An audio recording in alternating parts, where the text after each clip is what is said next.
Hello student, my today topic is locomotion and movement.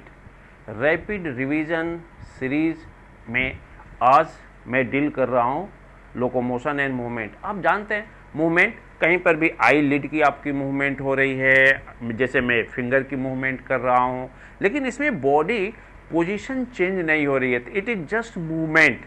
मैं एक जगह जंप कर रहा हूँ, लेग में मूवमेंट हो रहा है बट बॉडी की पोजीशन चेंज नहीं हो रही है, तो this is movement, right. But यदि यही लेग की मसल मूव कर रही है और चेंज हो गया, पोजीशन क्या हो गया, चेंज हो रहा है, तो दिस इज लोकोमोशन। तो आप कह सकते हैं कि मूवमेंट ब्रिंग्स लोकोमोशन। बिना मूवमेंट के लोकोमोशन पॉसिबल नहीं है। और जितने भी लोकोमोशन है सब एक तरह के क्या है, मूवमेंट है। लेकिन ये मूवमेंट है, देखो यहां पर मूवमेंट चल रहा है बट नॉट लोकोमोशन। तो इस तरह कह सकते हैं कि ऑल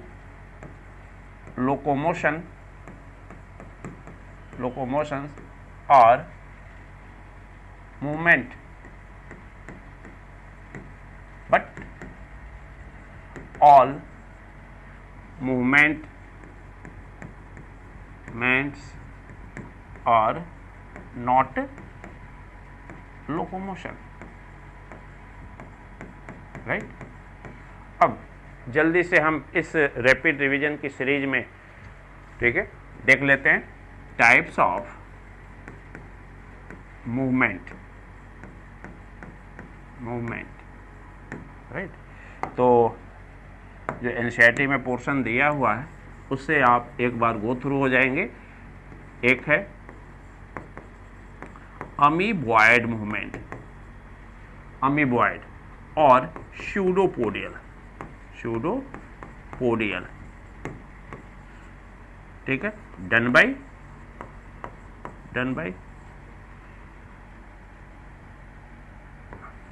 माइक्रो फिलामेंट्स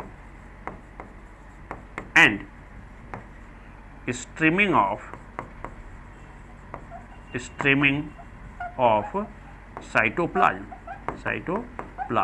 जो साइटोप्लाज्म होता है वो उसकी इंटरनल स्ट्रीमिंग चलती है, और प्लस जो सेल के अंदर माइक्रोफिलामेंट्स स्पेयर्ड रहते हैं वो हेल्प करते हैं इसमें।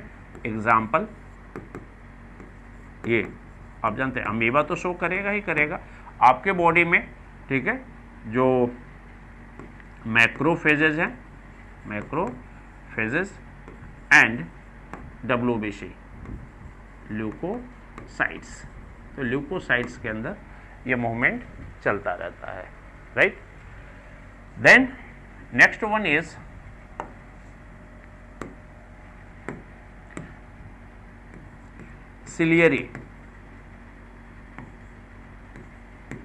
ciliary movement done by beating of cilia,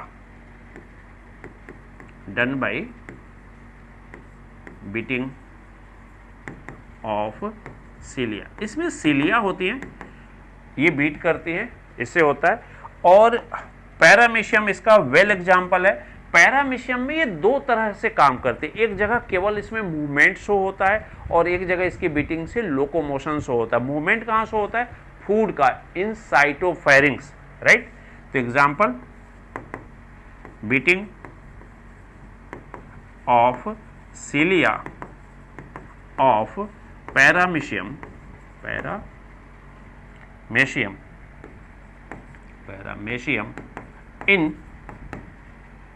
in cytopharynx help in, या oral groove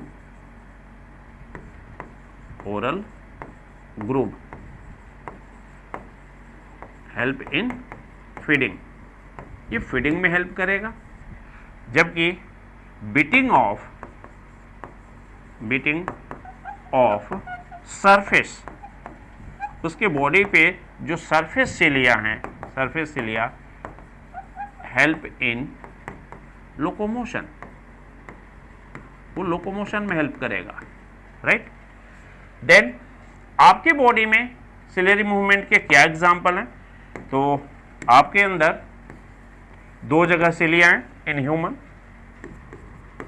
ह्यूमन, ठीक है।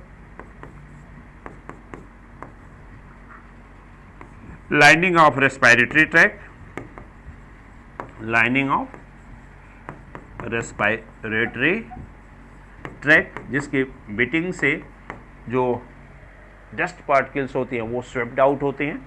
And second, lining of fallopian tube, lining of fallopian tube in female, right, जो ओवा को प्रोपेल करने में हेल्प करते हैं, राइट। देन आता है फ्लैजेलर मूवमेंट, फ्लैजेलर मूवमेंट नाम से ही क्लियर है कि done by flagella, beating of flagella, done by beating of flagellum, right, flagellum की बीटिंग से होता है। और एग्जाम्पल है, ये लोकोमोशन कराता है इन यूग्लिना, ठीक है, ट्रिपेडोसोमा। और ह्यूमन में, इन ह्यूमन ये स्पर्म की movement in female genital tract, swimming of sperm, movement in female genital tract, right. Then आता है मस्कुलर मूवमेंट, राइट। तो अब देखते हैं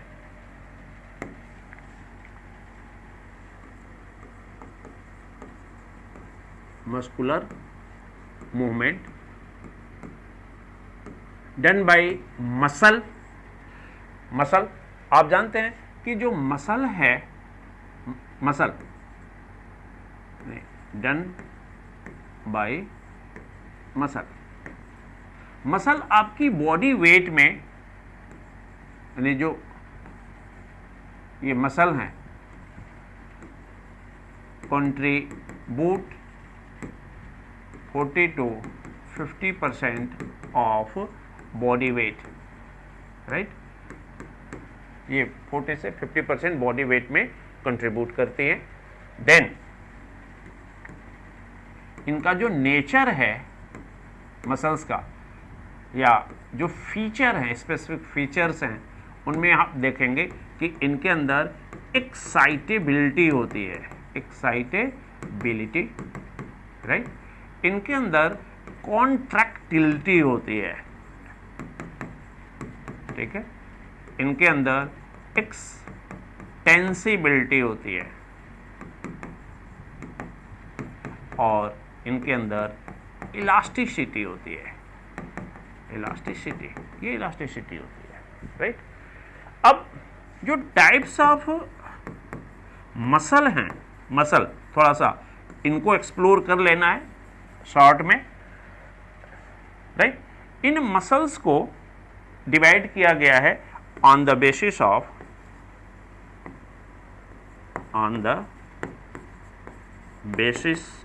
ऑफ ये पैरामीटर्स लिए गए हैं, ठीक है। और पैरामीटर्स में क्या क्या पैरामीटर्स हैं? ऑन द बेसिस ऑफ इनका लोकेशन, कि कहाँ पर ये मसल बॉडी में है। नेक्स्ट जो पैरामीटर है इनका अपीयरेंस, ये देखने में कैसी दिखती हैं, अपीयरेंस। और फिर इनका कंट्रोल, कि इनके मूवमेंट को कंट्रोल कौन कर रहा है। और फिर इनके हम एग्जाम्पल देख लेंगे, राइट।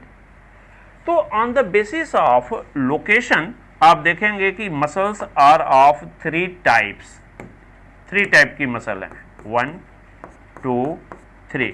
कुछ मसल्स आपके बोन से जुड़ी हुई हैं, राइट, तो इसलिए उनको बोलते हैं skeletal muscle, skeletal muscle.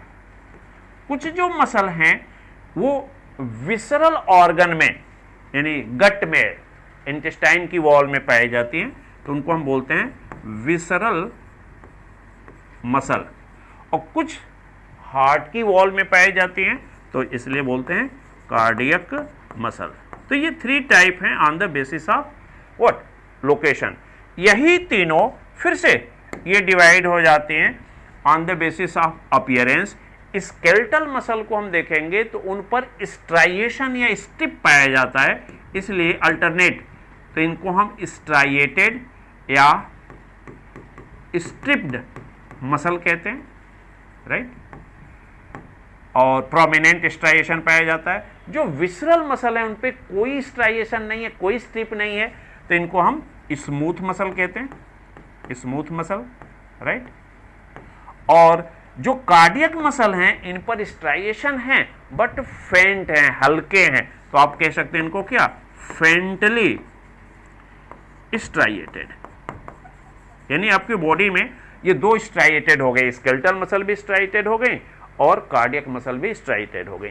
Control में आप देखेंगे तो कंट्रोल जो है इनका, जो स्केलेटल मसल है ये वॉलुंटरी कंट्रोल में है, तो इसलिए इनको हम वॉलुंटरी मसल कहते हैं, वॉलुंटरी मसल। जो विसरल मसल है ये ऑटोनॉमिक नर्वस सिस्टम से इनवॉलुंटरी होती है, ऑटोनॉमिक नर्वस सिस्टम से कंट्रोल होंगी, तो इन वॉलुंटरी मसल, और कार्डियक भी इनवॉलुंटरी होती है, तो इनवॉलुंटरी। तो 2 जो मसल हैं ये इनवॉलुंटरी है, एक वॉलुंटरी है। एग्जाम्पल में हम आ जाएं तो एग्जाम्पल हम देखेंगे कि जो ये बोन पे जितनी मसल्स अटैच हैं, जैसे बाइसेप्स है, ट्राइसेप्स है, ये सारे जो हैं biceps, triceps, right, all with bone, जितनी भी बोन से अटैच है, ऑल अटैच्ड विथ बोन, जितनी भी बोन से जुड़ी हुई हैं। जो विसरल मसल हैं ये हैं in wall of stomach, intestine, ठीक है, ट्रैकिया, ब्रोंकाई, ठीक है, uterus of female, fallopian tube, cardiac in heart wall, in heart wall, heart की वॉल में है, ठीक है। अब यहां पर थोड़ा डिटेल है स्केलेटल मसल का, राइट। तो इन्हीं मसल्स को डिटेल करता हूं।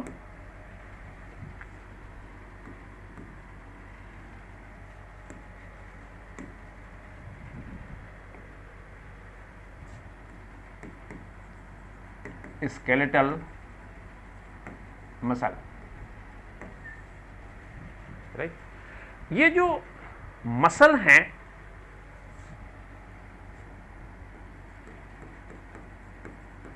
Made up of bundles of muscle fibres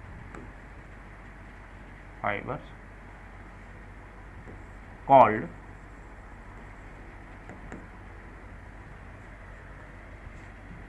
muscle fiber,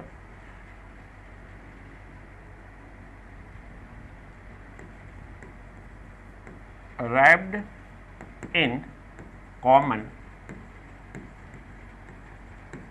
collagenous connective tissue called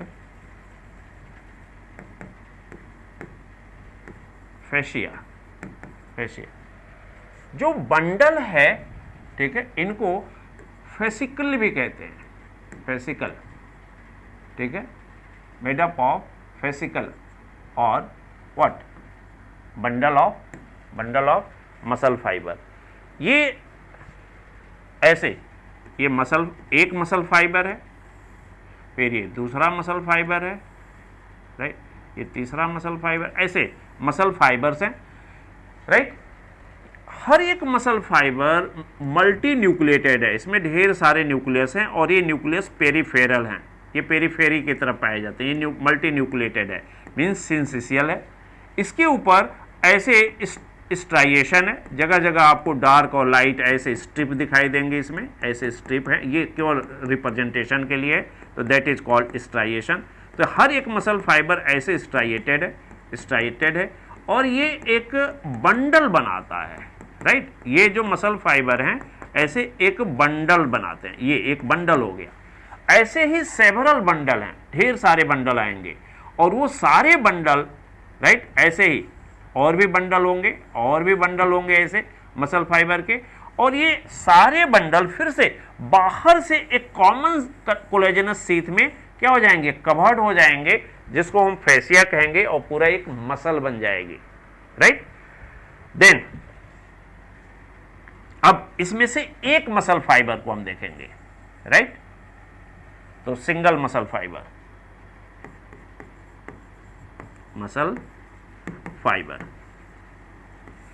muscle fibre जो है वो स्ट्रक्चरल यूनिट ऑफ मसल है, स्ट्रक्चरल यूनिट ऑफ मसल, इसी से मसल बनी है, स्ट्रक्चरल यूनिट ऑफ मसल, ठीक है। Each fibre is multinucleated, syncytial,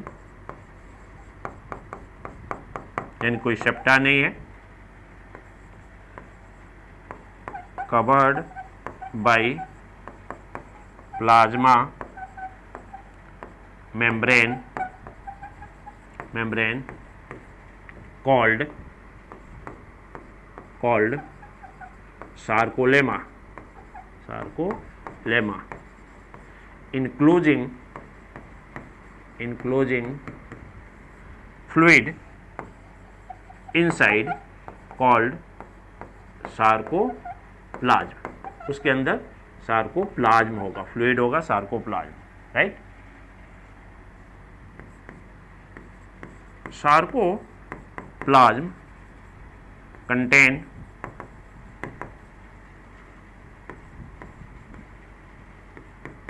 nucleus या न्यूक्लियाई, माइटोकॉन्ड्रिया,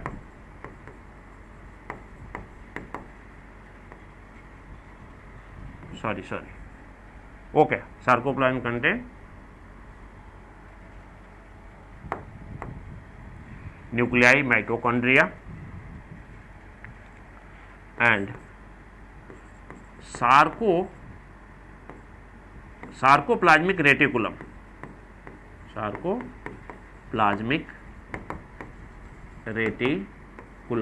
वास्तव में ये एंडोप्लाज्मिक रेटिकुलम है और ये स्टोर हाउस ऑफ कैल्शियम है, ये कैल्शियम के स्टोर हाउस हैं, राइट। इसके अलावा इसके अंदर पैरेलली अरेंज्ड फिलामेंट होते हैं, राइट,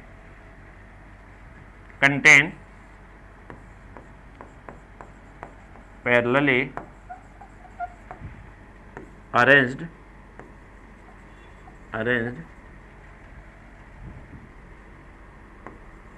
मायोफिब्रिल्स, खूब ढेर सारे इसमें, ठीक है, मायोफिलामेंट्स जिन्हें हम मायोफिब्रिल्स कहते हैं, तो खूब ढेर सारे मायोफिब्रिल्स होते हैं। अब यहां पर फिर से स्ट्रक्चर मायोफिब्रिल्स का दिया हुआ है, यानी एक सपोज करो एक ये मसल फाइबर है, ये एक मसल फाइबर हो गई, राइट, जिसके एंड ब्लंट होते हैं, ये ध्यान रखेंगे, विथ ब्लंट एंड, राइट, इसके एंड टेपर्ड नहीं होते, लाइक स्मूथ। इसमें ढेर सारे ऐसे न्यूक्लियस हो गए, राइट, इसके अंदर ये एंडोप्लाज्मिक रेटिकुलम है, माइटोकॉन्ड्रिया हो गई, ये सार्कोप्लाज्म है, फ्लूइड है। अब इसके अंदर आप देखेंगे कि ऐसे पतले पतले पैरेलली अरेंज ऐसे प्रोटीन के रॉड आपको दिखाई देंगे, इन्हीं को हम कहते हैं क्या, मायोफिब्रिल। ये मायोफिब्रिल हैं, मायोफिब्रिल। और एक मायोफिब्रिल को इसमें से यदि हम बाहर निकालें, राइट, सिंगल मायोफिब्रिल को फिर इसमें से हम आउट करते हैं, बाहर निकालते हैं, राइट, और उस मायोफिब्रिल को एनलार्ज करते हैं। दिस इज द मायोफिब्रिल, ये मायोफिब्रिल है। अब इसका हम एक एनलार्ज व्यू बड़ा करेंगे तो हमको ऐसे ये सिलेंड्रिकल यूं दिखाई देगा, ये ऐसे दिखाई देगा, राइट, ऐसे ये सिलेंड्रिकल यूं, ये एक मायोफिब्रिल है। अब इस मायोफिब्रिल में कॉन्ट्रैक्टाइल प्रोटीन्स होती हैं, एक्टिन और मायोसिन अल्टरनेट, प्लस इसमें एक फाइब्रस, राइट, एक फाइब्रस ऐसे पार्टीशन मेम्ब्रेन होती है, that is called Z line. इसको हम जेड लाइन कहते हैं, ऐसे ये जेड लाइन है। जेड लाइन से एक प्रोटीन जुड़ी हुई होती है, दैट इज कॉल्ड एक्टिन। इससे ऐसे प्रोटीन निकली होती है, एक्टिन, ये एक्टिन है। एक्टिन का एक एंड फ्री होता है और दूसरा एंड जो है वो जुड़ा हुआ होता है, फॉर्मली फिक्स होता है इस जेड लाइन से, राइट। ये this is the Z line, ये जेड लाइन है, this is the Z line, right. तो ये एक्टिन प्रोटीन है, इनको हम थिन मायोफिलामेंट भी कहते हैं, राइट, ये थिन मायोफिलामेंट कहलाते हैं। दीज आर एक्टिन, ये एक्टिन है, राइट, और and also called thin myofilament, इनको थिन मायोफिलामेंट भी बोलते हैं, ठीक है। इनके ट्वाइस थिकनिंग का, राइट, इनके ट्वाइस थिकनिंग का एक दूसरी प्रोटीन इनके अंदर होती है, इनके बीच बीच में होती है, दैट इज कॉल्ड मायोसिन। ये दिस इज मायोसिन प्रोटीन, ये मायोसिन है, ये मायोसिन है, राइट, ऐसे ये मायोसिन इधर भी होगा, ये मायोसिन, राइट, ये मायोसिन प्रोटीन है, right, this is the myosin, myosin, right, ये मायोसिन है। अब आप देखेंगे कि इसमें कुछ पोर्शन इस पे जो दिखाई दे रहा है वो केवल, आप यहां इतना पोर्शन को ध्यान दो, ये मैं जो डॉटेड कर रहा हूं, ये यहां से ये और ये इतना, ये केवल इसमें इतने पोर्शन में केवल हमें क्या दिखाई दे रहा है, हमें दिखाई दे रहा है कि इतने पार्ट में केवल एक्टिन है, और जो एक्टिन वाला पार्ट है that part is called I band, इसको हम आई बैंड कहते हैं, या आइसोट्रॉपिक बैंड। और आइसोट्रॉपिक बैंड को ये बाइसेक्ट करती है जेड लाइन, एक फाइब्रस टिश्यू है ये, राइट। इसी तरह इधर भी आप देखेंगे कि इतना जो पार्ट है, ये जो एरिया है, this is also I band, ये भी आई बैंड है, आइसोट्रॉपिक बैंड। जबकि बीच वाला पार्ट जिसमें ये मायोसिन है, ये डार्क बैंड कहलाता है, या A band, an isotropic band, ये डार्क बैंड कहलाता है, ये डार्क बैंड कहलाता है, और ये लाइट बैंड कहलाता है, right. Dark band is composed of myosin, light band is composed of actin. ये जो मायोसिन है, ये भी एनसीईआरटी लिखता है कि ये भी एक थिन, ठीक है, मेम्ब्रेन से ये सारे जुड़े हुए होते हैं। यहां जितने भी ये मायोसिन है ना, ये एक मेम्ब्रेन से जुड़े होते हैं, ये थिन मेम्ब्रेन इनको कनेक्ट करती है, and this membrane is called M line, इसको एम लाइन कहते हैं, M line, and M line hold myosin filament. फिर जो ये बीच का पोर्शन है, जो नॉन ओवरलैपिंग पोर्शन है, किसका, इतना, ये नॉन ओवरलैपिंग पोर्शन है। तो मायोसिन का जितनी एरिया बीच में दिखाई दे रही है जो नॉन ओवरलैपिंग है, that is called H zone, H zone. और ये दो जेड लाइन की बीच की जो डिस्टेंस है, this is unit of contraction, unit of contraction, muscle contraction की ये यूनिट है, एंड कॉल्ड सार्कोमेयर, सार्कोमेयर। तो distance between two Z line is called sarcomere, right.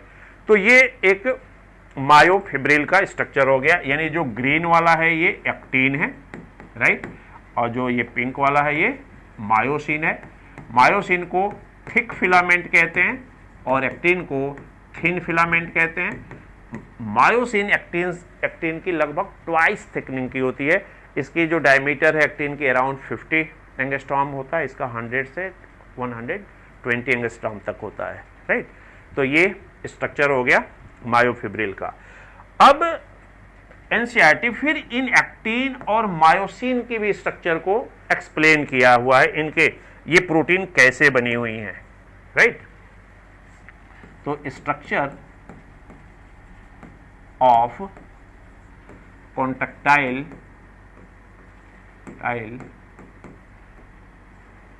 Proteins in myofibril. तो जो मायोफिब्रिल हैं उनके अंदर जो कॉन्ट्रैक्टाइल प्रोटीन है उसमें है, एक है क्या, एक्टिन, राइट। थिन फिलामेंट, ये कंपोज्ड ऑफ राइट, ये 3 यूनिट इसमें होती है, 3 प्रोटीन होती है, उनसे बना होता है। 2 filaments of F actin,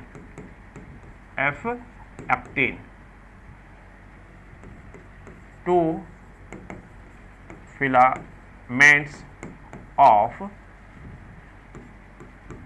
tropomyosin and several units of troponin। अब आप देखेंगे कि जैसे ये जेड लाइन है, ये जेड लाइन है और इस जेड लाइन पर एक्टिन है, राइट।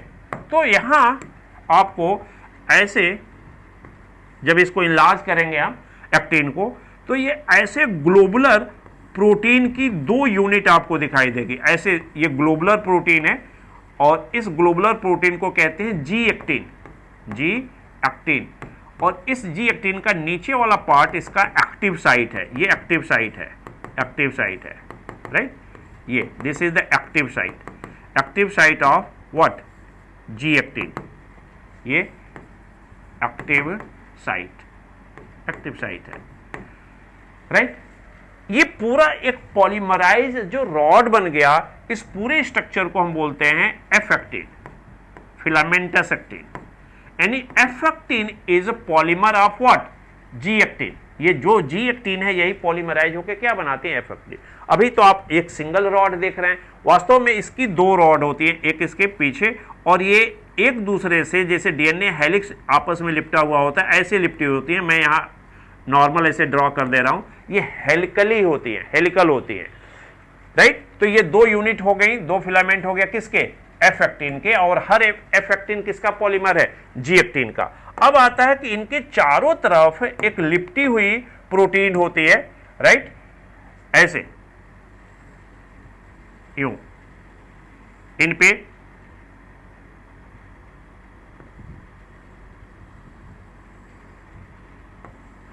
ऐसे 2 यूनिट लिपटी हुई इसके ऊपर होती है, रैप करती है, और इसको हम कहते हैं tropomyosin.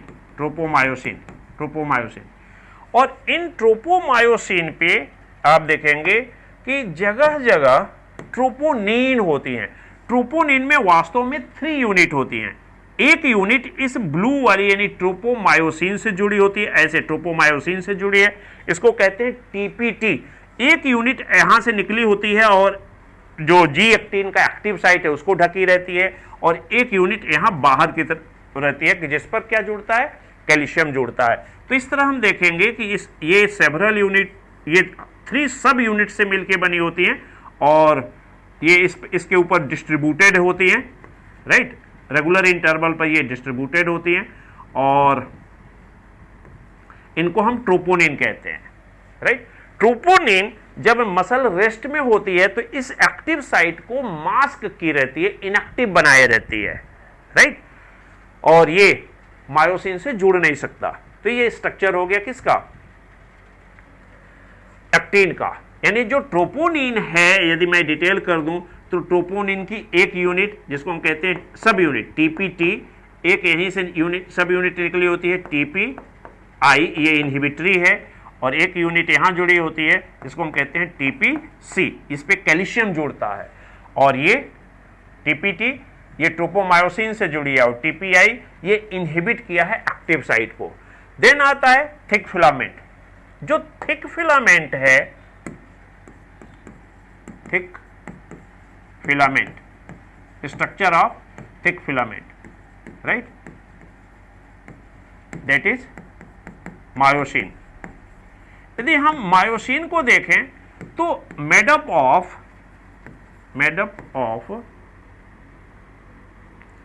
Several unit called meromyosin. ये मीरोमायोसिन का पॉलीमर है। Myosin is the polymer of meromyosin, right, means myosin is polymer of meromyosin. एक जो मीरोमायोसिन है ये टैडपोल जैसा इसका स्ट्रक्चर होता है, यानी meromyosin itself has two parts, इसके दो पार्ट्स होते हैं। एक को कहते हैं हैवी मीरोमायोसिन, और दूसरे को कहते हैं लाइट मीरोमायोसिन। जो हैवी मीरोमायोसिन है इंक्लूड्स दो चीजें ये इंक्लूड्स करती है, ठीक है, ग्लोबुलर हेड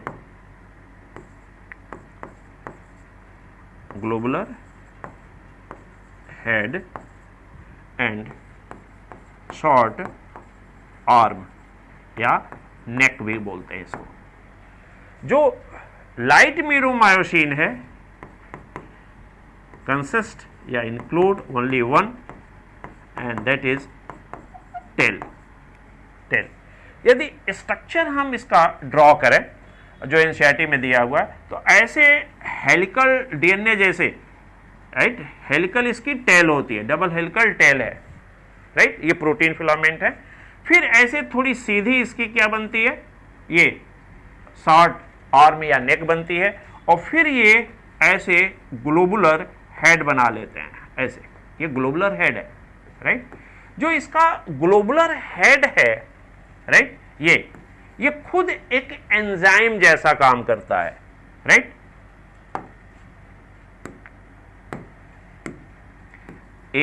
एटीपीएज एंजाइम, ये एटीपीएज एंजाइम है, राइट, ये पूरा स्ट्रक्चर जो है एटीपीएज एंजाइम है। इसके ऊपर एटीपी बाइंडिंग साइट होती है, अंदर वाले पर भी होगी। This is ATP binding site, ATP binding site. ऊपर, इसके ऊपर ये एक्टिन से जुड़ने का साइट होता है, यहां पर एक्टिन बाइंडिंग साइट है, actin binding site, right, actin binding site. और ये जो पार्ट है this is tail, right, and this part is short arm, and this is globular head, ये हेड है, राइट। तो इस तरह से एक मीरोमायोसिन जो है का स्ट्रक्चर हो गया। यदि इसको हम सिंप्लीफाई करके दिखाएं तो ये पूरे टेल को हम ऐसे दिखा सकते हैं और हेड को हम ऐसे दिखा सकते हैं, ऐसे। ये सिंप्लीफाइड स्ट्रक्चर है, सिंप्लीफाइड। अब एनसीईआरटी लिखती है कि जब ये पॉलीमर बनाता है, मैं यहां ड्रॉ कर दे रहा हूं, राइट, जब ये पॉलीमर बनाता है, ये ढेर सारे इस तरह की यूनिट एक साथ ऐसे जुड़ती हैं, तो ये एक रॉड जैसा दिखाई देने लगता है, ऐसे ये रॉड जैसा दिखाई देने लगता है।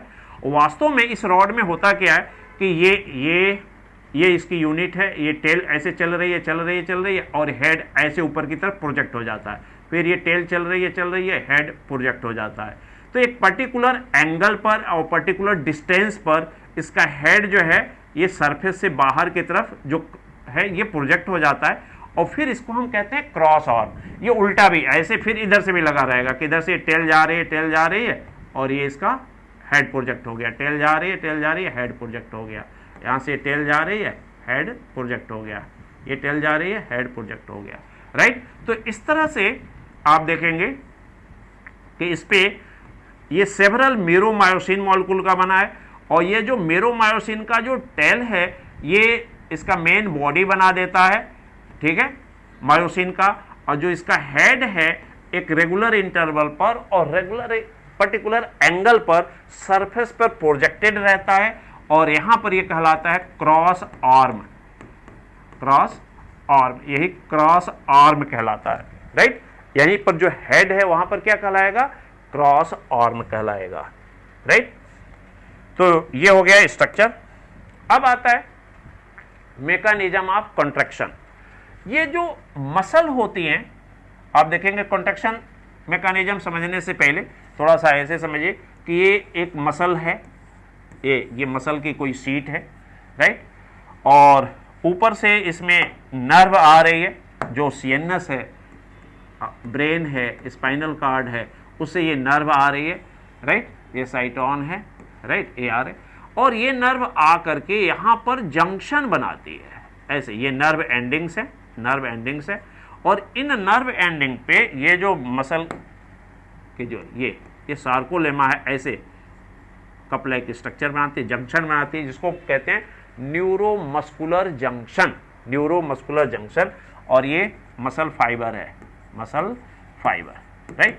तो एक मसल फाइबर, ये न्यूरोमस्कुलर जंक्शन, और ये मोटर नर्व है, this nerve is motor nerve, इन सबको मिला के हम कहते हैं, ये पूरे स्ट्रक्चर को हम मिला के कहते हैं, एक साथ कहते हैं मोटर यूनिट। ये पूरा एक मोटर यूनिट है, जिसमें एक मोटर नर्व है, यहां पर ये न्यूरो मस्कुलर जंक्शन है, और ये मसल फाइबर है। तो these all are collectively called motor unit, right. जब ब्रेन से सिग्नल आता है तो यहां से न्यूरोट्रांसमीटर निकलते हैं, एसिटिलकोलिन, ये यहां आएंगे रिसेप्टर पर, ये रिसेप्टर है, न्यूरोट्रांसमीटर रिसेप्टर एनटीआर है। फिर ये रिसेप्टर स्टिमुलेट हो जाएंगे और यहां पर एक्शन पोटेंशियल जनरेट हो जाएगा। वो एक्शन पोटेंशियल सार्कोलेमा से ट्रेवल करते हुए अंदर मसल फाइबर में आएगा, और फिर उन मसल फाइबर में ऐसे जगह जगह टी ट्यूबुल्स होती है जो सार्कोप्लाज्मिक रेटिकुलम से जुड़ी होती है। तो वो जो इंपल्स वहां से ट्रेवल होगी, right, that impulse travel to the finally to the sarcoplasmic reticulum, और सार्कोप्लाज्मिक रेटिकुलम में जैसे वो इंपल्स आएगी तो यहां से कैल्शियम, ढेर सारे कैल्शियम आयन रिलीज होंगे सार्कोप्लाज्म में, और फिर वो कॉन्ट्रैक्शन को क्या करेंगे, इनिशिएट। तो यदि हम स्टेप देखें, ठीक है, मैकेनिज्म ऑफ कॉन्ट्रैक्शन,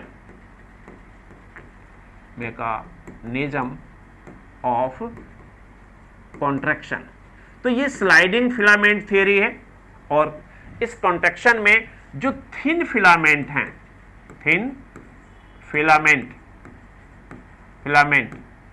ठीक है, means actins, right, slide over thick filament पे वो स्लाइड करते हैं, दैट इज मायोसिन, राइट। जैसे मेरी फिंगर सपोज करो एक्टिन है, ये भी एक्टिन है, और ये जो मार्कर है ये मायोसिन है। तो ऐसे है, ये बीच में ये जो खाली पड़ा हुआ पेन दिख रहा है वो एच जोन है। तो ये यूं स्लाइड करेगा, जब इसके ऊपर कैल्शियम, मेरी फिंगर एक्टिन है, इस पर कैल्शियम बाइंड करेगा, ऐसे स्लाइड करेगा, ये भी इधर से स्लाइड करेगा, और जहां से फिंगर निकली है वो जेड लाइन है, सपोज करो ये जेड लाइन है, तो जेड लाइन ये क्लोजर आएंगे, एक दूसरे के पास आएंगे। तो ये जो सार्कोमियर है, दो जेड लाइन के बीच में क्या आ गया, सार्कोमियर। तो जो सार्कोमियर है उसकी डिस्टेंस क्या हो रही है, कम, मसल कॉन्टेक्ट कर गई, राइट। तो इस पूरे मैकेनिज्म में, कॉन्ट्रैक्शन में होता क्या है कि जो स्टेप्स हैं कि impulse from CNS to neuromuscular junction, then release of neurotransmitter acetylcholine,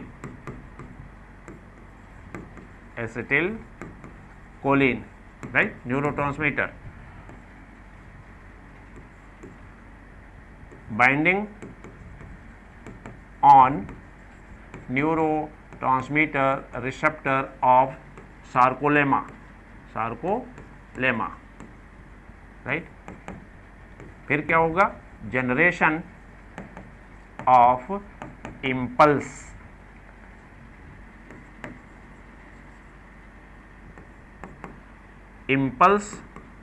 फिर कहाँ जाएगी, टू SR, और फिर क्या होगा, release of calcium, right. Calcium binding on TPC of troponin, जो ट्रोपोनिन है ना, उसमें जो TPC सब यूनिट थी वही एक्टिन को इनहिबिट करके रखी है, तो उस पर जाके कैल्शियम क्या हो गया, बाइंड। जैसे ही बाइंड करेगा, राइट, तो वो अनमास्क हो जाएगा, unmasking of active site for myosin binding on actin. उसी समय जो ये क्रॉस आर्म निकले हुए हैं उन पर ATP बाइंड होती है और वो एक्टिव हो जाते हैं। ATP binding on cross arm of myosin, फिर ATP की hydrolysis of ATP by ATPase, पूरा ग्लोबुलर हेड ही ATPase है। फिर क्या होगा, cross arm energised with ADP plus inorganic phosphate, उसमें इनऑर्गेनिक फॉस्फेट और ADP और एनर्जी रहेगा, ठीक है। फिर क्या करेंगे, ये बाइंड्स, या आप कहेंगे क्रॉस ब्रिज फॉर्मेशन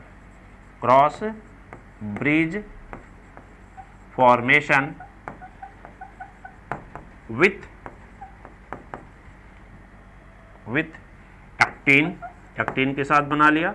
अब एक्टिन को क्या करेगा, वो जैसे ये है, राइट, तो वो ये क्रॉस ब्रिज बना है, जैसे ये मार्कर मायोसिन है, मेरी फिंगर निकली है, क्रॉस ब्रिज है, ये फिंगर एक्टिन है, ऐसे जुड़। अब ये अंदर की तरफ, ये ऐसे अंदर की तरफ ये खींचेगा इसको ऐसे, राइट, पावर स्ट्रोक लगाएगा, पावर स्ट्रोक,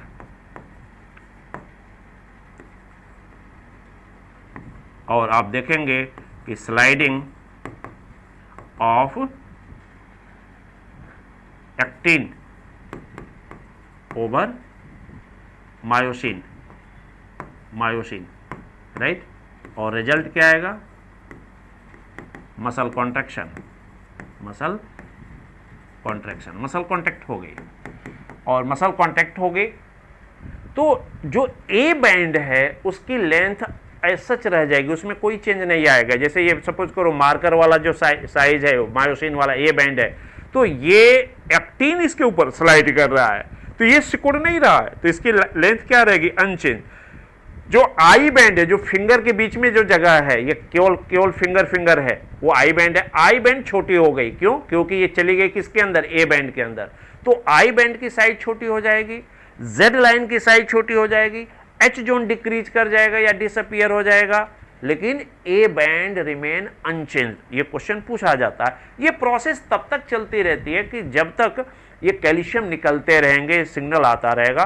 जैसे सिग्नल आना बंद हो गया, ऊपर यहां पर जो एस्टिल कोलिन निकला है उसको हाइड्रोलाइज कर दिया एंजाइम एस्टिल कोलिन एस्ट्रेज, जो रिसेप्टर पे वहां पर होते हैं, वहीं उसके पास होते हैं, राइट।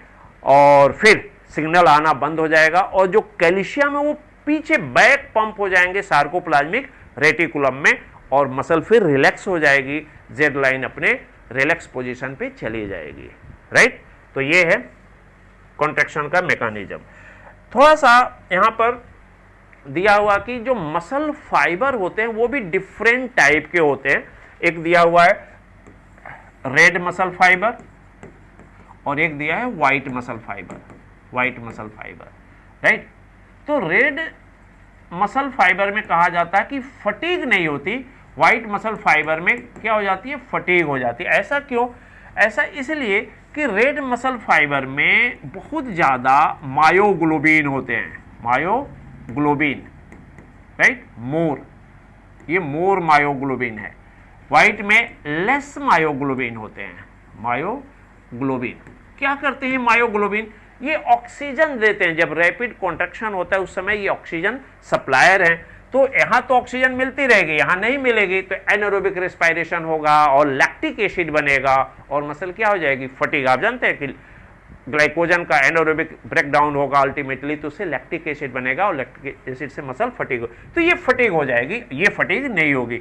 इसमें बहुत ज्यादा माइटोकॉन्ड्रिया होती है, मोर माइटोकॉन्ड्रिया। तो माइटोकॉन्ड्रिया ज्यादा है तो ज्यादा एटीपी बनेगी और फटीग नहीं होगी। यहां लेस माइटोकॉन्ड्रिया होगी, mitochondria, right.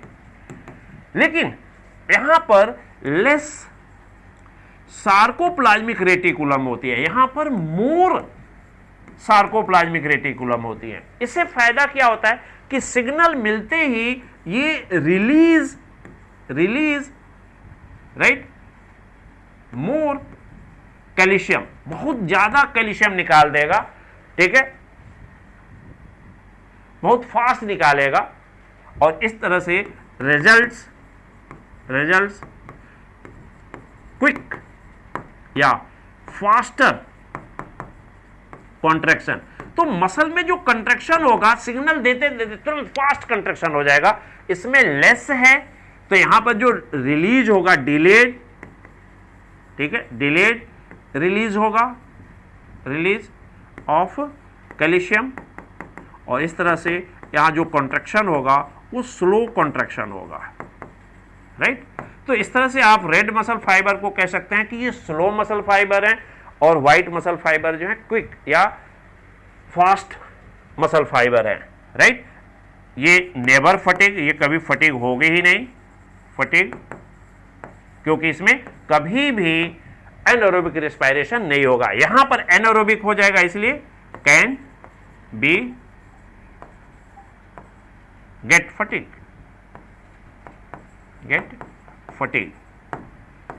Due to anaerobic respiration, right. तो ये भी पॉइंट एक आप याद रखेंगे। अब आ जाता है skeletal system, skeletal system made up of bones plus few cartilage. यहां बोन्स के लिए, चूंकि अब आप जानते हैं टिश्यू चैप्टर हट गया है, तो यहां बोन्स के बारे में दिया है थोड़ा सा, उसके स्ट्रक्चर के बारे में तो याद रखेंगे कि इसके अंदर ये डेंस, इसका जो साइटोप्लाज्म डेंस होता है, हार्ड होता है, नॉन प्लाइएबल होता है, and deposition of calcium salt, यहां पर खूब ढेर सारे कैल्शियम सॉल्ट, ठीक है, डिपोजिशन पाया जाता है। यहां पर दिया है कि ये प्लाइएबल होता है, प्लाइएबल, राइट। और इसके अंदर जो सॉल्ट होता है कॉन्ड्रोआइटिन सॉल्ट, राइट, और ये कैल्शियम साल्ट है और बोन क्या है, हार्ड है, नॉन प्लाइएबल है, नॉन प्लाइएबल है और हार्ड है, तो ये ध्यान रखेंगे। अब जो बोन्स हैं ह्यूमन के अंदर टोटल 206,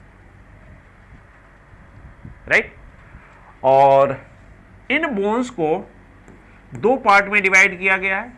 एक को हम कहते हैं एक्सियल, एक्सियल स्केलेटन, और दूसरे को कहते हैं एपेंडिकुलर, एपेंडिकुलर स्केलेटन। यानी ह्यूमन स्केलेटन को दो, यानी जो सेंट्रल एक्सिस में होता है बॉडी के, जो उसे हम बोलते हैं एक्सियल, और जो साइड में लगा हुआ है उसको हम कहते हैं एपेंडिकुलर। इसमें टोटल 80 हैं, 80 बोन्स हैं, राइट, और इसमें 126 बोन्स हैं, 126 बोन है, ठीक है। तो ये क्वेश्चन पूछ दिया जाता है एक्सियल और एपेंडिकुलर में कितने, 80 और 126। यदि इसको पहले कर दिया एपेंडिकुलर और एक्सियल में कितने हैं, तब 126 और 80। ये थोड़ा सा यहां पर ट्रिक होता है, थोड़ा सा ध्यान रखेंगे क्वेश्चन में। एक्सियल स्केलेटन इंक्लूड्स स्कल,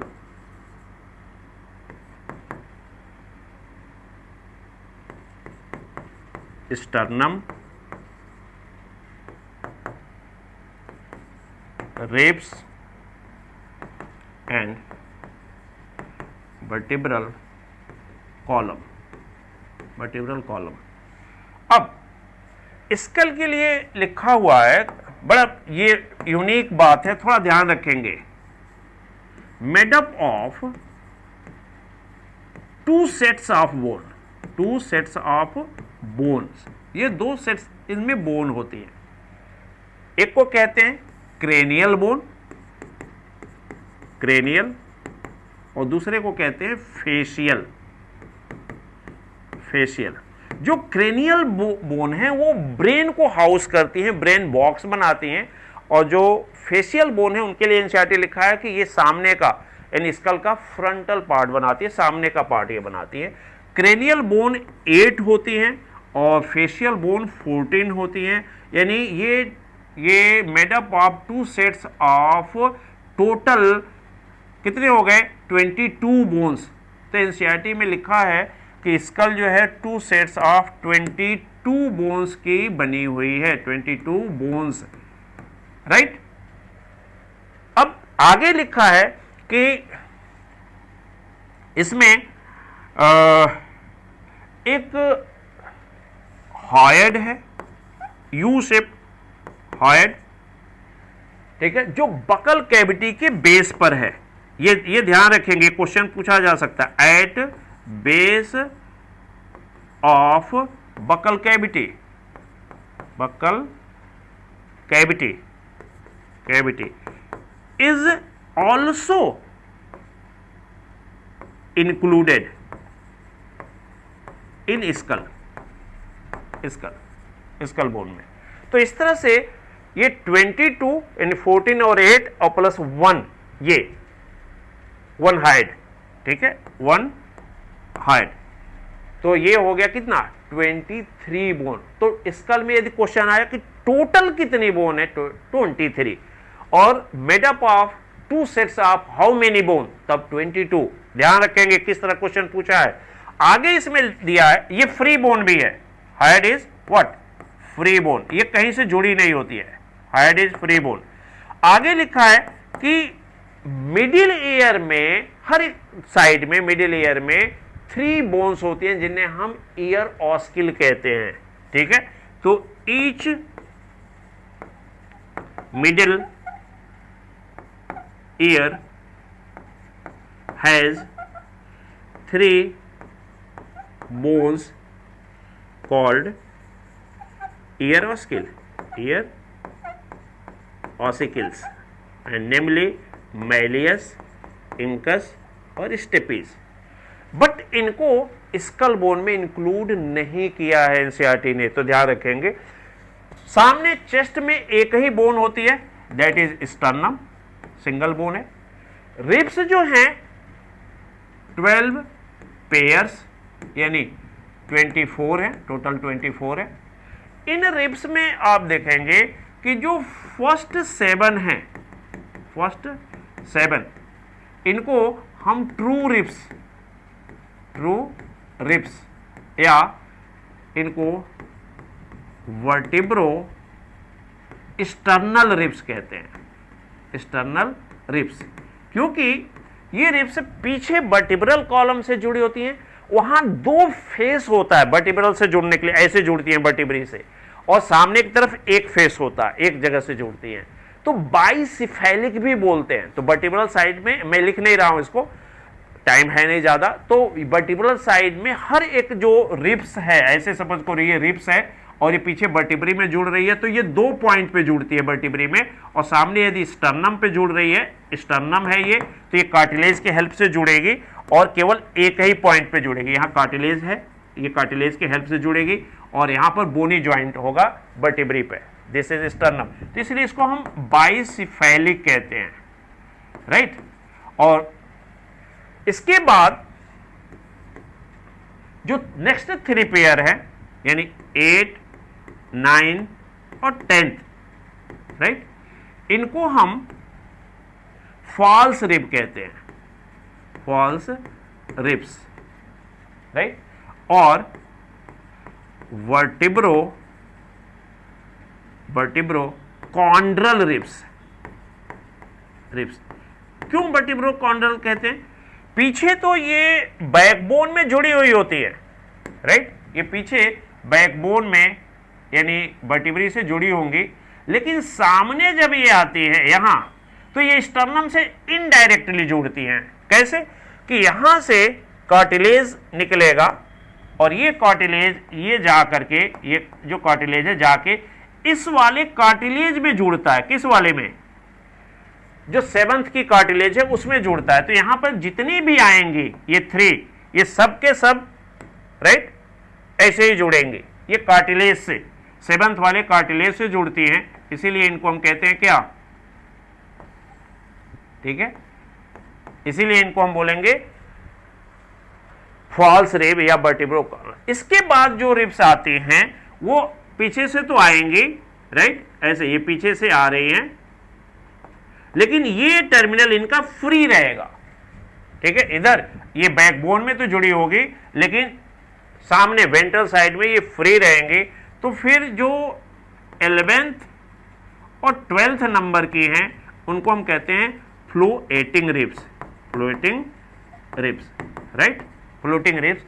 और केवल वर्टिब्रा से जुड़ी हैं तो vertebral ribs, vertebral ribs, right. Then vertebral column, vertebral column, vertebral column के लिए कि ये एक्सटेंड करता है बेस ऑफ स्कल से, extend from base of skull, right, जहां पर कोंडाइल्स होते हैं, ऑसिपिटल कोंडाइल, तो पहली वर्टिब्री पर वही ऑसिपिटल कोंडाइल जुड़ते हैं। Having composed of serially arranged vertebrae, जो टोटल 26 इन एडल्ट में 26 वर्टिब्री होती है, right, serially arrange. Each vertebrae has a central hollow cavity called neural canal for spinal cord. उसी के अंदर स्पाइनल कॉर्ड रन करती है, राइट। हर वर्टिब्री के बिल्कुल बीचों बीच में एक हॉलो कैविटी होती है। अब है कि जो फर्स्ट वर्टिब्री है, अब वर्टिब्री का क्लासिफिकेशन, जो नेक वर्टिब्री है, नेक में नेक वर्टिब्री, राइट, इनको सर्वाइकल कहते हैं वर्टिब्री।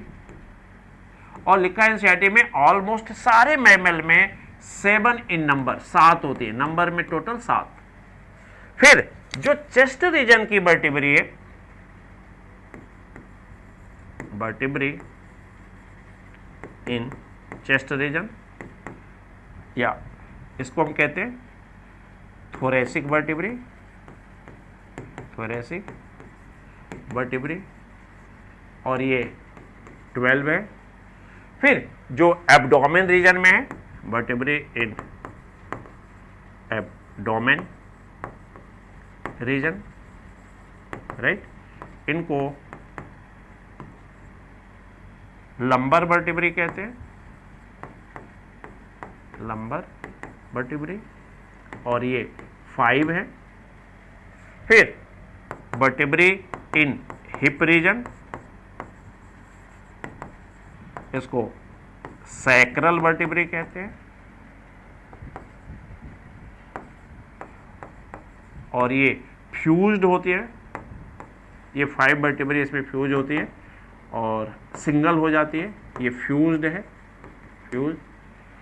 और फिर vertebrae of vestigial tail, right, इसको कॉकिजियल कहते हैं या कॉकिक्स कहते हैं, और ये भी सिंगल फ्यूज्ड होती है, ये 4 से बनती है फ्यूज्ड, ये 4 फ्यूज्ड है, ये 5 फ्यूज्ड है, राइट। तो इस तरह से ये वर्टिब्री, ठीक है, वर्टिब्री हो गई। अब जो सर्विकल वर्टिब्री है, इनमें फर्स्ट को एटलस कहते हैं, एटलस ये फर्स्ट है, और यही आर्टिकुलेट करती है किससे, स्कल से, through occipital condyle. Second is axis, axis ये सेकेंड वर्टिब्री है, और इन दोनों के बीच में, ठीक है, पिवट ज्वाइंट होता है, पिवट, पिवट ज्वाइंट, जिससे हमारा हेड जो है वो स्कल को लिए हुए क्या करता है, ये रोटेट कर रहा है, राइट। तो ये 2 वर्टिब्री का नाम दिया है, तो आप ये नेम याद रखेंगे। इसके बाद एपेंडिकुलर,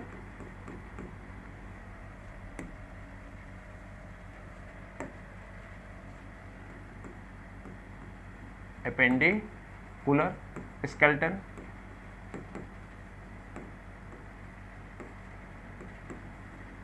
इसमें लिम्स और गर्डल बोन्स आती हैं, गर्डल एंड लिम्स, लिम्स में 4 लिम्स और हाइंड लिम्स, राइट। गर्डल में 2 हैं, एक पेक्टोरल गर्डल, पेक्टोरल गर्डल, और एक हिप की गर्डल, जिसे हम पेल्विक गर्डल कहते हैं, पेल्विक गर्डल। जो पेक्टोरल गर्डल है, ठीक है, इसके अंदर टोटल 6 बोन है,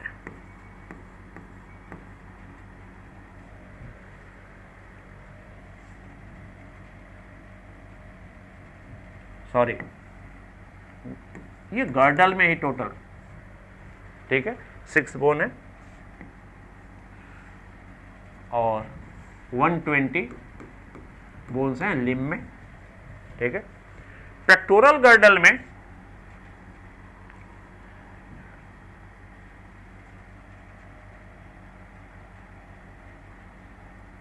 ऐसे स्कैपुला, ये ट्रायंगुलर बोन है, 2 स्कैपुला है, और 2 क्लेविकल हैं, क्लेविकल, ये भी 2 है, राइट। पेल्विक गर्डल में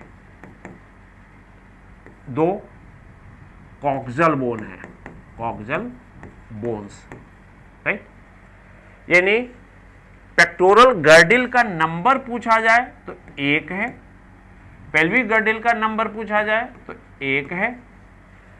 इन गर्डिल में 2 स्कैपुला और 2 क्लेविकल हैं। जो स्कैपुला है इसके लिए लिखा है कि एक स्कैपुला को मैं बनाऊं तो ऐसे ये ट्रायंगुलर ये बोन है स्कैपुला, और ठीक है, ये सेकेंड रिब्स से लेकर के और 7th रिब्स तक फैला हुआ होता है। कहां? On dorsal side, on dorsal. तो ये पोजीशन पूछा जा सकता है। ये फ्लैटेंड बोन है और इस पर एक ऐसे आउटग्रोथ निकली होती है, that is called spine, spine कहते हैं। और ये आगे बढ़ती है और ऐसे एक प्रोजेक्शन बनाती है, that is called acromion process, acromion process. ये एक्रोमियन प्रोसेस है। और अंदर साइड में इसके अंदर एक कैविटी डेवलप हो जाती है यहां पर, that is called glenoid cavity, और इसी में ह्यूमरस बोन आर्टिकुलेट होती है। तो इस तरह से आप देखेंगे कि 2 ऐसे जो है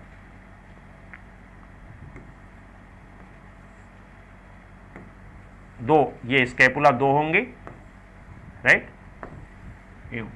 और 2 ये एक्रोमियन प्रोसेस हो गए, 2 स्कैपुला हो गए, राइट। अब इनसे जो आगे यानी सामने की, ये तो पीछे से हम देख रहे हैं, ऐसे पीछे से देख रहे हैं, सामने की तरफ यहां पर होती है क्या? Manubrium of sternum. ये स्टर्नम है, दिस इज स्टर्नम। तो इस स्टर्नम से यहां से आप देखेंगे कि एक तरफ यहां एक्रोमियन प्रोसेस से और दूसरी तरफ यहां स्टर्नम पे आके ये एक बोन जुड़ी होती है जिसमें 2 कर्वेचर होते हैं। कर्वेचर पूछा, एक यहां पर है, एक यहां पर है, 2 कर्वेचर है, दिस इज कर्वेचर, राइट। तो इसको कहते हैं क्लेविकल। तो जो क्लेविकल होती है विथ 2 कर्वेचर, राइट, ऐसे, तो ये क्लेविकल। तो क्लेविकल एक तरफ एक्रोमियन से जुड़ती है और दूसरी तरफ किससे?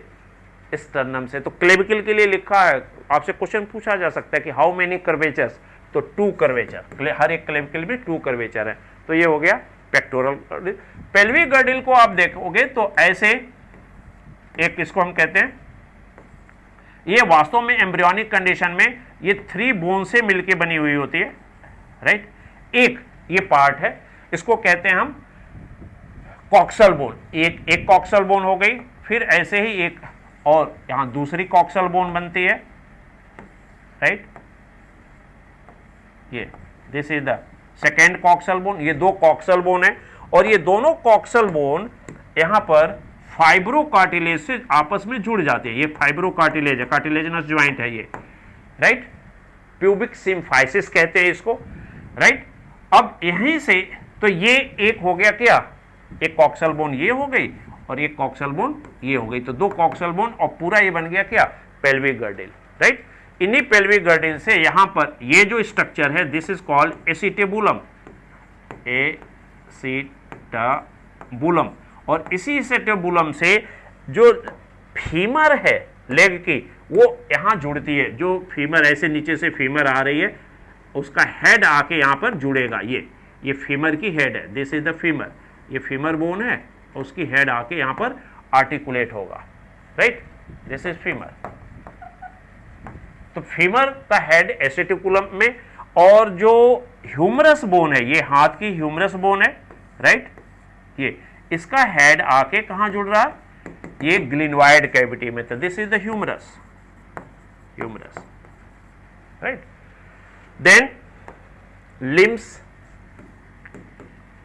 लिम्स में 4 लिम्स या आर्म, 4 लिम्स, और ये hind limbs, leg, hind limbs. अब यहां करेंगे कि ईच 4 लिम्स सिमिलर हैं दोनों एक दूसरे से, तो each 4 limb has 30 bone. Total कितनी? 30 बोन्स। इसी तरह hind limb, each hind limb has 30 bone, इनमें भी 30 बोन, यानी टोटल 60 बोन है लिम्स में, ठीक है, 60 60 120 120, ठीक है, ये 2 लिम्स है। अब यहां बोन के जो नेम है वो आपको याद रखना है। बोन ऑफ, ठीक है, अपर आर्म,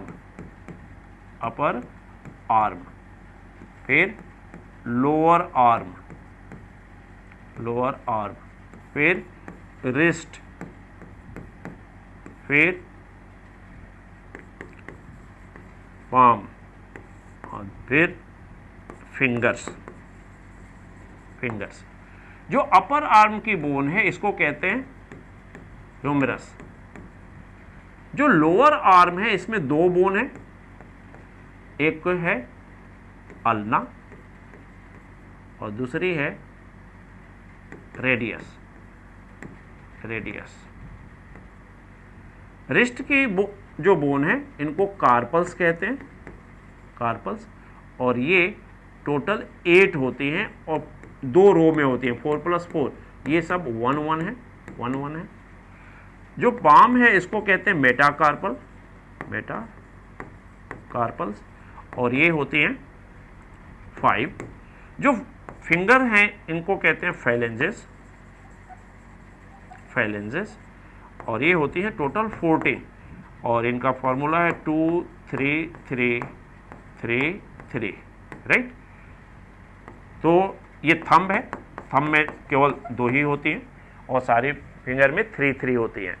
तो ये है। अब यहाँ आपको जो फिगर दिया हुआ है एनसीईआरटी में, राइट, उसमें लेबलिंग आपको बहुत ध्यान से देखना है, राइट। ऊपर ऐसे ह्यूमरस बनाया हुआ है, राइट, यहाँ पर ये हिंज ज्वाइंट है, और यहाँ पर फिर आपको दिखाई देगा कि ये ऐसे एक जुड़ रही है, राइट, ये अल्ना हो जाएगी, एक रेडियस हो जाएगी, और ये अल्ना की पोजीशन चेंज हो सकती है। जैसे हथेली मेरी इधर है तो ऐसे हाथ मैंने किया है, तो ये देखो, तो इस थंब के साइड में रेडियस होती है, ऐसे कर दिया अब रेडियस इधर आ गई, ऐसे कर दिया रेडियस इधर चली गई, तो ये हो गई अल्ना, ये हो गई रेडियस, ये हो गई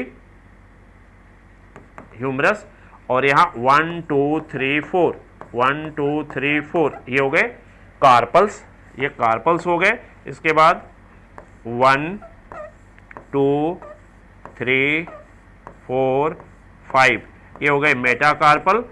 अब जिधर रेडियस है वहां पर आपको थंब वाली फैलेंजेस बनाना है, केवल 2, थोड़ी ये मोटी होंगी, 1 2, अब यहां पर 1 2 3 1 2 3 1 2 3 1 2 3 ऐसे। तो ये आपको लेबलिंग आपको ध्यान में रखना है, और ये हैं फैलेंजेस, राइट। हैंड लिम्ब में ये बोन ऑफ आपको यहां याद रखना है, bone of what, thigh, lower leg या शैंक कहते हैं इसको, shank, ankle, foot and digits, यानी फिंगर्स, राइट, फिंगर्स। जो थाई की बोन है वेल नोन है, आप जानते हैं इसको, फीमर बोलते हैं, फीमर, और एक होती है, और लॉन्गेस्ट, यही द लॉन्गेस्ट बोन है आपकी बॉडी में, सबसे बड़ी यही है, द लॉन्गेस्ट बोन। जो लोअर लेग है इसमें 2 हैं, ठीक है, एक है टीबिया ये थोड़ी थिक है, आप पहचानेंगे, थोड़ी मोटी बोन है, और फिबुला फाइन है, फिबुला ये फाइन यानी पतली बोन है, ये पतली है, फाइन, राइट, ये फाइन बोन है। तो एक एक ये भी है। देन एंकल की बोन को टार्सल कहते हैं, टार्सल्स, और ये 3 + 4 होती है, 3 + 4 मीन्स टोटल 7 है। फुट की बोन को मेटाटार्सल कहते हैं, मेटाटार्सल, और ये 5 होती हैं, और जो डिजिट्स हैं इनको अगेन फैलेंजेस कहते हैं, फैलेंजेस, और ये 14 होती हैं फिर से, और वही 2:3 3 3 3, ये इनका फाइलेंजियल फॉर्मूला होता है, राइट। तो ये आप ध्यान रखेंगे। इसके बाद एनसीईआरटी में ज्वाइंट्स दिया हुआ है। Joints act as fulcrum for movement. Movement के लिए ये फलक्रम का काम करते हैं, राइट। उसी के अराउंड ये मूवमेंट आता है। ज्वाइंट्स 3 टाइप की हैं, राइट। एक आप जानते हैं फिक्स्ड या इमूवेबल, इमूवेबल। दूसरा स्लाइटली मूवेबल, कार्टिलेजिनस, कार्टिलेजिनस। और नेक्स्ट साइनोबियल, मूवेबल, साइनोबियल, ठीक है। Freely movable, right, movable joint. और ये स्लाइटली मूवेबल। जो इमूवेबल ज्वाइंट है, यहां याद रखेंगे कि 2 bone end to end cartilaginous tissue से कोलेजन फाइबर से जुड़ जाती है, जैसे स्कल की बोन, सूचर। तो याद रखेंगे कि स्कल बोन की जो सूचर है इमूवेबल ज्वाइंट्स है, वहां कोई बोन मूव नहीं करेगी। जो कार्टिलेजिनस ज्वाइंट है, 2 बोन के बीच कार्टिलेज आ जाती है, जैसे आपकी वर्टिब्री है, उनके बीच में जो इंटरवर्टिब्रल डिस्क है, जैसे आप ऐसे झुक सकते हैं, या अभी मैंने प्यूबिक सिम्फाइसिस बताया या रिब्स को बताया कि स्टर्नम पे जुड़ती हैं, तो वो सब कार्टिलेज के हेल्प से जुड़ती हैं, तो ये कार्टिलेजिनस ज्वाइंट हो जाता है, स्लाइट मूवमेंट होता है। जो साइनोवियल ज्वाइंट है, इन ज्वाइंट्स के अंदर एक दोनों बोन के बीच में एक कैविटी बनती है, साइनोवियल कैविटी, उसके अंदर एक फ्लूइड भरा होता है, साइनोवियल फ्लूइड, और वो उनको हर डायरेक्शन में मूवमेंट करने में हेल्प करता है। अब ये जो ज्वाइंट्स हैं, आप इसमें पढ़ते हैं कि ball and socket, ball and socket joint, right, pivot joint, right, hinge joint, hinge, saddle, ठीक है। तो ये या ग्लाइडिंग या स्लाइडिंग भी कहते हैं। तो ये ज्वाइंट्स के प्रकार है। बॉल एंड सॉकेट, जो ये ह्यूमरस है और ग्लिनवाइड कैविटी है, यहां है। जो ये लेग है, फीमर है, एसिटेपुलम में जुड़ा है, वहां है, ये इसके एग्जाम्पल है। पिवेट जो स्कल जो जुड़ी हुई है, सॉरी, जो एटलस और एक्सिस है, जो फर्स्ट 2 वर्टिब्री हैं, उनके बीच में ज्वाइंट है पिवट। हिंज जो है ये एल्बो ज्वाइंट्स हैं, और जो नी जो, अच्छा देखो उसमें पीछे जो है ना एक छूट गया कि यहां पर नी भी है, तब ये 30 होंगे। नी कैप भी है, जिसको हम कहते हैं पटेला, एक छूट गया था ये पटेला, ठीक है। और एनसीईआरटी ने इसके लिए लिखा है कप लाइक, ये कप लाइक बोन है भाई। और कहां से, ये डॉर्सली है नी पर या वेंट्रली है, तो वेंट्रली, बहुत पॉइंट है भाई याद करने के लिए, ये रैपिड रिवीजन में थोड़ा सा हो जाता है। तो ये मिल करके अब हो जाएंगे ये 13 to 29। देखो यहाँ पर एक बोन, ये 7 ही रह गई थी, यहाँ 8 है, यहाँ 8 है, तो एक यहाँ ये नी कैप वाली हो जाती है, पटेला वाली हो जाती है। ओके, अभी मेरे को याद आ गया। तो हिंज जो है, ये जो नी ज्वाइंट है ये है। जो सैडल ज्वाइंट है, जो ये मेटाकार्पल जो थंब वाला है, और यहाँ पर कार्पल बोन है, इनके बीच जो जुड़ता है ये सैडल ज्वाइंट है। ग्लाइडिंग ज्वाइंट, जो कार्पल्स के बीच में जो ज्वाइंट्स हैं वो ग्लाइडिंग ज्वाइंट्स हैं, राइट। इसके बाद लास्ट में डिसऑर्डर में एक मायस्थेनिया ग्रेविस है। ये ऑटो इम्यून है, ऑटो इम्यून डिसऑर्डर, जिसमें इम्यून सिस्टम अपने ही सेल को से फाइट करता है, अपने टिश्यू से फाइट करता है, ठीक है। यहां पर जो न्यूरोमस्कुलर जंक्शन है उसका फेलियर आ जाता है, फेलियर ऑफ न्यूरोमस्कुलर जंक्शन, ये काम नहीं करता, ऊपर से सिग्नल तो आएगा लेकिन मसल में ट्रांसफर नहीं होगा। अभी आप पढ़ रहे थे ना कि मसल में एसिटिलकोलिन फिर ट्रांसफर करेगा, फिर आगे कॉन्ट्रैक्शन होगा, तो वो ट्रांसफर ही नहीं होगा। जब ट्रांसफर नहीं होगा तो क्या हो जाएगी, paralysis, paralysis of muscle, muscle paralyse हो जाएगी। जब मसल काम नहीं करेगी तो डे बाय डे उसकी क्या हो जाएगी, वीकनिंग, वो कमजोर होने लगेगी, वीकनिंग, राइट। तो ये उसकी जो है माइस्थेनिया ग्रेविस हो गया। सेकेंड है मस्कुलर डिस्ट्रॉफी। मस्कुलर डिस्ट्रॉफी, जो मस्कुलर डिस्ट्रॉफी है ये जेनेटिक डिसऑर्डर है, जेनेटिक डिसऑर्डर। इस जेनेटिक डिसऑर्डर में फेलियर ऑफ सिंथेसिस या फॉर्मेशन ऑफ डिस्ट्रोफिन प्रोटीन, ये एक बहुत इंपॉर्टेंट प्रोटीन होती है मसल को ग्रो कराने और अरेंज करने के लिए, फंक्शनल बनाने के लिए। तो इसमें भी क्या हो जाएगी कि मसल जो है फटीग होगी, fatigue of muscle and weak, muscle की वीकनिंग हो जाएगी, राइट। Next tetani. टिटेनी को कहा जाता है कि ये एक वाइल्ड रैपिड स्पाज्म है, rapid spasm of muscle, muscle spasm में चली गई, मसल स्पाज्म का मतलब हो गया wild contraction, wild contraction, muscle का एक वाइल्ड कॉन्ट्रैक्शन है, मसल रिलैक्स नहीं हो रही है। क्यों होता है ये, ड्यू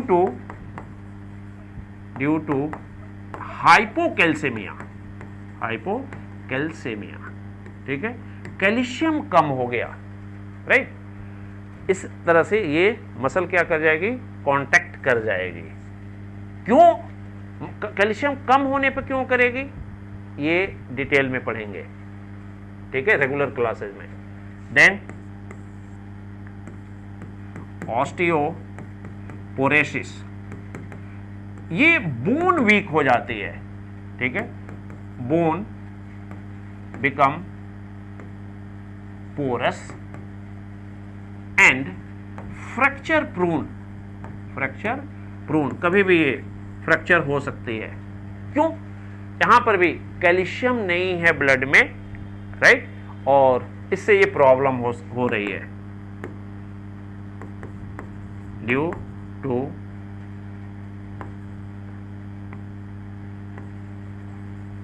हाइपोकैल्सेमिया, लंबे समय तक कैल्शियम नहीं है तो बोन भी क्या हो रही है, वीक हो रही है, पोरस हो रही है, राइट। और नेक्स्ट कि ये जनरली फीमेल में जब मेनोपॉज हो जाता है तो ये प्रॉब्लम ज़्यादातर देखने को मिलती है। क्यों, क्योंकि उनमें एस्ट्रोजन हार्मोन क्या हो जाता है, बंद हो जाता है, और इससे उनमें कैल्शियम, अब कैल्शियम का एस्ट्रोजन से क्या लेना है कि जब तक उनमें मेंस्ट्रुअल साइकिल चलती है कैल्शियम एब्जॉर्ब होता रहता है with the help of estrogen. Estrogen calcium absorption में, इंटेस्टाइन से कैल्शियम एब्जॉर्प्शन में हेल्प करता है। अब वो जो खाना खा रही हैं उसमें से कैल्शियम उनके ब्लड में नहीं जा रहा है, और जिससे उनकी बोन पोरस होना शुरू हो जाती है। अब बोन में से कैल्शियम निकल के ब्लड में जाता है, ठीक है। Often present in female after menopause, menopause due to lack of estrogen, right? Then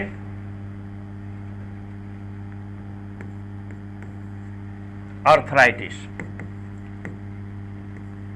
इसके लिए लिखा है कि ज्वाइंट में इन्फ्लेमेशन हो जाता है, inflammation of joint, painful inflammation हो जाता है, स्वेलिंग हो जाती है। मोस्टली ये भी ऑटो इम्यून है, लाइक रूमेटिक और